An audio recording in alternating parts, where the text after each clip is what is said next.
Diablo 4 patch notes. Where are the patch notes? Oh, sorry about that. There they are. All right, so we're going to get into this right now because we've got a ton of Diablo 4 update 111 patch notes to go over. Yes. All right, so they've updated, or they're going to be updating on August 8th, all the classes with balance changes, that sort of thing. But in these patch notes, there's some new stuff that we need to go over.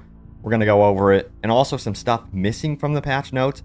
I'm going to talk about why that is because we have official comments from the dev team as well. So don't panic if you're like, hey, where did that go? But let's get straight into this right now, shall we? First and foremost, about the things that are missing, a PSA here. So if we head on over to Reddit, it says this: I'm not seeing the removal of resource burn, frozen, backstabbing, nightmare dungeons like they mentioned last week. Wasn't it a 111 update? And Adam Fletcher, community manager from Blizzard, did say this one right here out on Twitter. If we scroll down here, of course, he says the patch 101 notes are live. And he says we may still have a couple server-side items that do get updated to those notes before August 8th. We will call those out separately once, and if they are added, we still have some hot fixes that will roll out in between as well. Now remember that Joe Shelley did say the horse is also going to be seeing an update when it comes to cooldowns after like climbing a ladder, and then also you'll be able to charge through barricades with the horse. That was not mentioned in these patch notes, so don't worry. I believe that is going to be making it into update 111 still.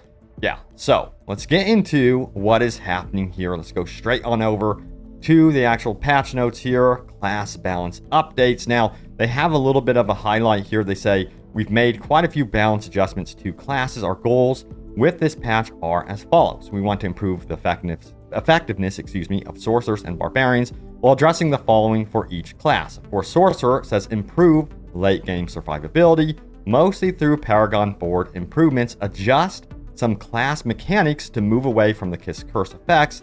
Now this is where players gain powers but loses power somewhere else. We already know this stuff. And for the barbarian, they want to speed up the flow of combat in the early game by increasing fury generation on basic skills, add late game excitement by increasing the power of unique items. Then they want to strengthen builds overall that aren't reaching a higher power level, and diversify the use cases for legendary items and other effects that are overly situational. And if we expand all of this, guess what? You guys have seen this before. And if you haven't, I did a previous video about this, so you guys can check that out. I did a whole video about the class balance changes and that sort of thing, as you can see right here. Check it out on the channel. But there are some new things that I did not mention in that previous video that are brand new here in this video about patch 111, and that's what I really want to highlight here. So let's get into that right now, shall we? So for gameplay updates, we're seeing changes with monster density. Let's get into this. So it says this: we are increasing monster density in Nightmare Dungeons and in Helltide. Bosses above level 60 will have more health. Examples: bosses at level 60 and below remain unchanged. Now, bosses at level 80 have 50% increased health. Bosses at level 100 have 100% increased health. And then bosses at level 120 have 120% increased health. And then bosses finally at level 150 and above have 150% increased health. Now, there are some developer notes here. It says we are making adjustments to the health values of high-level boss monsters. I really like when they say why they're doing this. They don't really give a why to this. However, we do have this right here. Level 35 and higher boss monsters will now have a 100% chance to drop a legendary item. That's actually good news. Treasure goblins now have an increased legendary item drop chance from level 6 to 14, and a guarantee a legendary item drop starting at level 15. And Legion events are now more rewarding and guarantee a legendary item drop starting at level 35. So there's some good news as well. Now for general stuff, we have made multiple improvements on how damage and other effects interact with active barriers. So bonus damage or bonus effects that are applied on hit or when dealing damage will now apply the same effect through barriers. Here's an example. The exploit Paragon glyph will now apply vulnerable to enemies that have an active barrier. Cheat death effects will now work properly when the player has an active barrier. This also affects PvP play as well. Now, Varshan will now break through any boned wall segments he dashes through. The cost for refunding skill and Paragon points has been reduced as well. The reduction starts small at lower levels and hits maximum of 40% at level 100. So here's an example. Level 50 is 12%, level 60 is going to be 18%, level 70 is 24%, and level 80 is 30%. We've increased the stack limit for elixirs from 20 to 99. An additional stash tab can now be purchased at the stash with gold, and we have restored the cast time for Leave Dungeon back to 3 seconds. And they explain themselves, like, wait, hold on, let us explain. So they say this: Leave Dungeon ability was being used as another method of easy escape from danger in dungeons, particularly for hardcore players. However, we recognize that this is outweighed by the downside of the game feeling less responsive. We've heard your feedback and are reverting this change. So they claim that they didn't do this to like extend the time of the game and basically pad it in that way, that there was an actual reason that they wanted to do this. Let me know if you agree with it or not, but at least they listened and they reverted it back, and they didn't just like stand firm and be like, we're not changing this at all. So good on Blizzard for doing that. Now, let's talk about Malignant Hearts, shall we? So, it says this: Caged Heart of Spellbreaking, they changed to, upon taking elemental damage, gain 10 to 20% damage reduction for 5 seconds. And of course, we have generic unique items. I did cover this all in my previous video again, so I'm not going to go over everything right here. You can pause the screen to find out what they did with that one. Now, for bug fixes, they did a bunch of different things here. So accessibility, cooperative play, saw some changes. Dungeons, Barbarian, Druids, Necromancer all saw bug fixes, but there is a very notable bug fix right here. If we keep scrolling on down for the Season of Malignant, it says fix an issue where the Barber Malignant power would absorb damage from all other players and not just the player with it equipped. So a lot of you will be very happy about that one. And yeah, now you can really use the Barber very, very freely without worry about impacting other players in a negative manner. So that's very, very good news. And yes, there are some additional fixes here to the shop and battle pass. Of course, that's going to be priority number 1. And then the UI saw some issues fixed as well. Again, you could check it out for yourself, but there are a ton of stuff here that they definitely address. But good on Blizzard for really looking over all of that. Now, we do have some additional questions and replies out here on Twitter, so let's get into that right now. Some follow-up thoughts about the patch. It says, was hoping to see a revert on open world scaling and nerfs to experience gain from fighting higher level monsters. They did not make the game more enjoyable. So a lot of you guys want to see this, and I really hope that in the next stream Blizzard addresses this sort of thing, because it is a hot topic right now within the community and definitely needs to be discussed in my opinion on the Campfire stream. And we got to talk about this one. What about crafting and global chat? Feels so dead and lifeless without global chat or trade channel at least. And I know it's an inconvenience dealing with bots, gold sellers, and insults. Nevertheless, this game needs a chat. Not to mention, clan activities are non-existent. So it seems like a lot of you guys want more interactivity when it comes to the social elements of the game. They have officially said they're working on that behind the scenes. When that's actually coming to the game and updated, I'm not too sure, but I'll let you guys know when that does actually happen, because it is very much in development, it seems. Also, we have this one right here. I've had fun with Diablo 4, but I'm so burnt out. 1 through 50, is a blast. 50 through 100 is a chore. Still a lot of people feeling that way currently, even with some of the changes. So I keep saying they need to tap into World Tier 4 a lot more with Ancestrals, because that's when you start. It seems like a lot of people are bored with that element of the game. Sacred to Ancestral is not very exciting. Now, when you get from like Blues to, of course, Sacreds, that's a different story. You feel a little bit excited, especially if you are a newcomer to Diablo 4. But when it comes to those Ancestrals, they need to tap into that a lot more. And we have this one from Waffle Smuggler, who says, damn, still no way to truly target farm uniques. I'm like level 70 and haven't gotten a Tempest Roar yet. Finished the season pass, so I guess I'll try again in a season or two. In response here, says, I have a level 85 standard druid and a 65 seasonal druid. I have 6 of the prayer helmets and 0 tempest. I rolled both druids with the idea of running the wind druid build. It seems like people are just out of luck with this one. And let me know if that's how you're feeling about, the super uniques.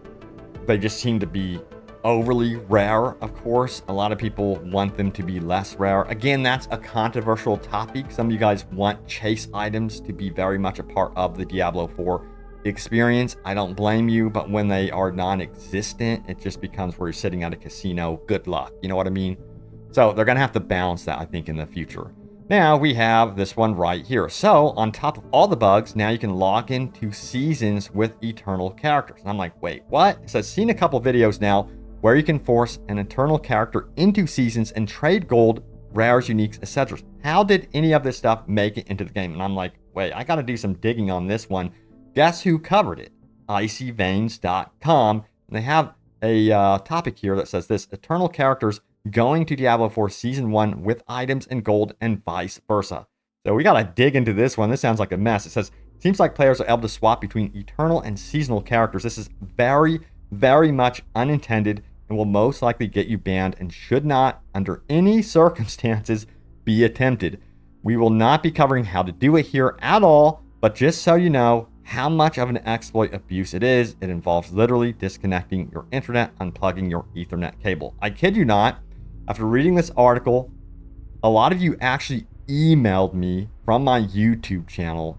I have seen you guys mentioning this massive bug that you can actually pull this off, and yes, it is very much a thing you can do. I have the full instructions here privately. I cannot post them because, trust me, you don't want them. They will get you banned. I strongly believe that it would be a disservice to you to show you how to do this. I'm not going to do it at all. But I think this is going to be patched very, very quickly with a hotfix because it's a very big issue.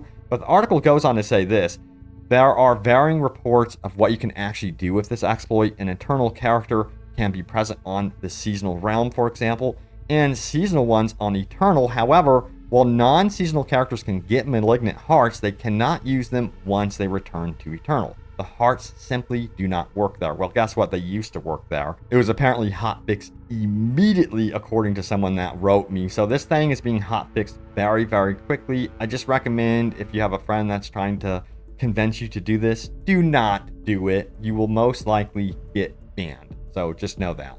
Now, we also have this topic out here. It says, why do you respawn so far when you die? And we do have a response from the dev team. It says, I know I'm a noob if I die, and I know death is permanent in hardcore. Jokes aside, I don't understand the design from respawning. When you are near the end of a dungeon and die, you often respawn at the beginning. What fun is there to walk back to your corpse in empty halls? I'd rather respawn at my corpse, even if there's an additional penalty like you can't attack or get attacked for a few seconds. Edit. I'm not arguing that death should not have penalties. I agree there should be some consequences. I just feel the penalty of running back for a few minutes is annoying and bad game design, in my opinion. But there is a penalty to death. But yeah, there is still a penalty. You do lose some of your armor, essentially. So we do have a response about what is going on here from the dev team. So let's go ahead and get into this right now out on Twitter. Check it out right here. It goes on to say the following: apologies if this has been mentioned, but what's up with the spawn location in World Tier 3 Capstone Dungeon? This was farther than the entrance to the dungeon when I'm trying to kill Lias, and you can see right here he dies, and he's spawned way back, practically beyond the beginning of the dungeon. And the response here from Joseph Pora of Blizzard says this is something we've seen reported for a number of dungeons. We're looking into it. So they're not neglecting this. I'm hoping that this makes it into either a hotfix or it's one of those unmentioned things for patch 1.1.1. I'm thinking, if I can speculate, and I'm only speculating, that this would of course make it into update 1.1.1. It would make sense because I would think that they would be on that. They don't want you guys traveling back clear before the dungeon entrance. That is such a pain. So guess what time it is?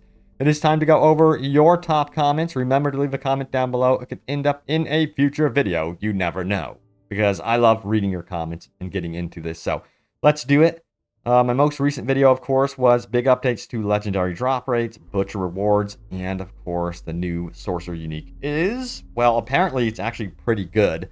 But let's see what you guys had to say about it. So let's do this. So DS Link 1306 says the only issue that matters is the stealth nerf to material acquisition and material costs. It makes the game unbearably more tedious. This is something they did not mention in patch 1.1.1 from what I am seeing.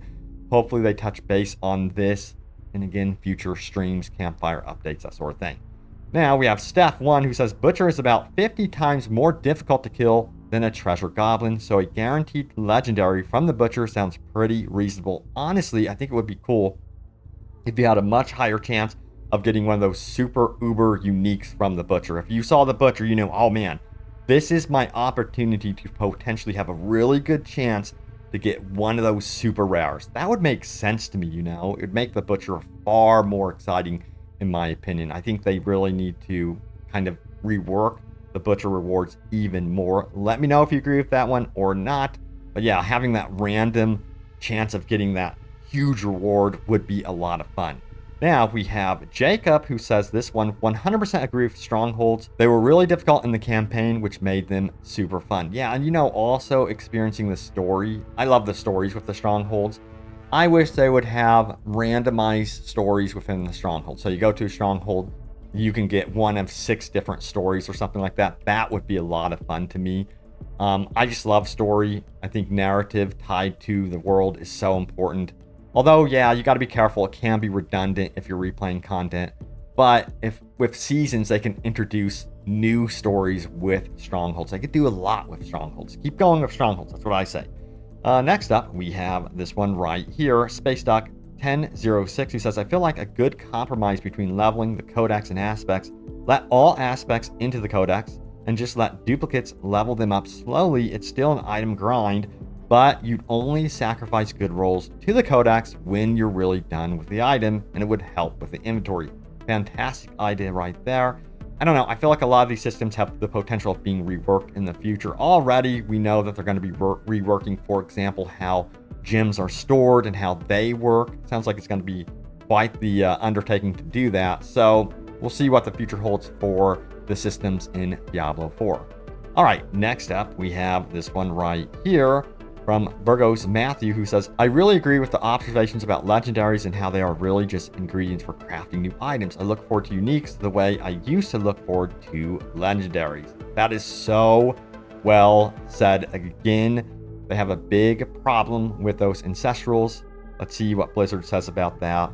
I just think they should do like an ancestral update live stream. And I'm not talking about them referring to, oh, we're going to make ancestrals more important by giving them more damage. No, you know, that's not going to do it. You need to make ancestrals more important by altering what they can actually do. You know what I mean? So currently they have a lot of different ancestrals that are in the game. All they have to do is go through them and say, what can we do to make these truly special and stand out, you know?